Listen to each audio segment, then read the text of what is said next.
පිරිසිදු තේරවාද ධර්මය තිබෙන රට හැටියට මූලස්ථානය හැටියට ලංකාව ගැන ලෝකෙ තාමත් සාකච්ඡාවට භාජන වෙනවා. ඉතින් ඒ තියෙන පිළිගැනීම අවමානයට ලක් කිරීමක් වගේ තමයි මේ රහතන් යයි කියා ගන්නා පිරිසගෙන් සිදුවෙන්නේ කියලායි මට පේන්නේ. දැන් අපි කවුරුත් දන්නවා වසල සූත්‍රයේ සඳහන් වෙනවා යෝවේ අනරහා සන්තෝ අරහං පටිජානති චෝරෝ සබ්‍රහ්මකේ ලෝකේ ඒසකෝ වසලා ධමෝ.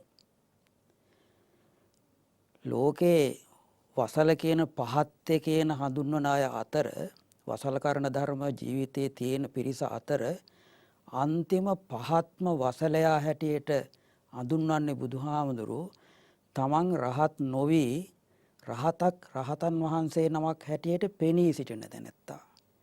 දැන් ඒක හොඳටම පෙනුණ අර වීඩියෝ පටේ බැලීමේදී මොනතරම් වසල තත්ත්වයට පත් වෙලාද අර හිනාව පවා ප්‍රකාශයටපත් කරන්න කියන එක. ඒ හිනාවෙන් පවා පේනවා ඒක වසල ගතියක් ඒක.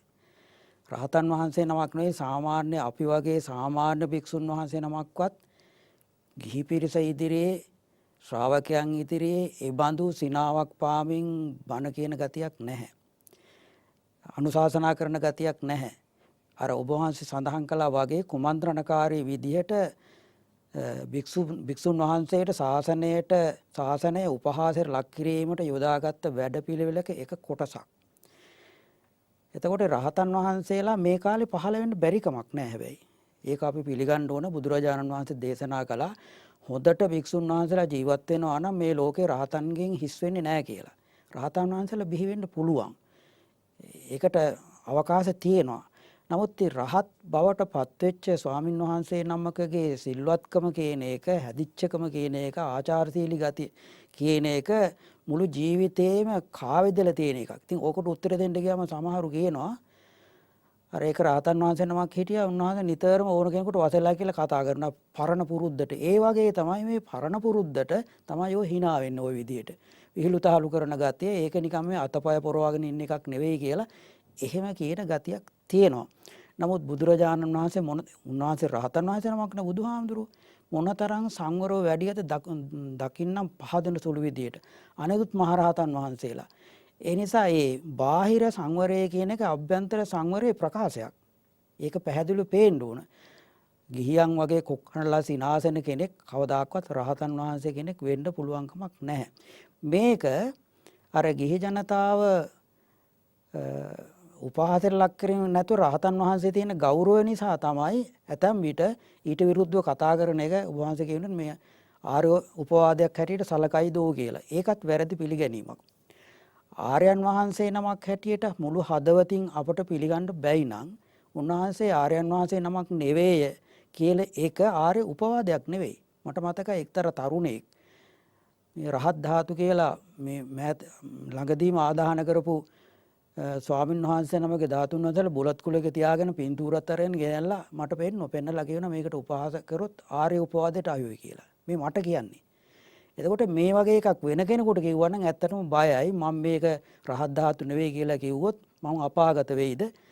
බුදුරජාණන් වහන්සේ සැක කරන්න එපා කියලා කොහෙවත් දේශනා කළා නැහැ.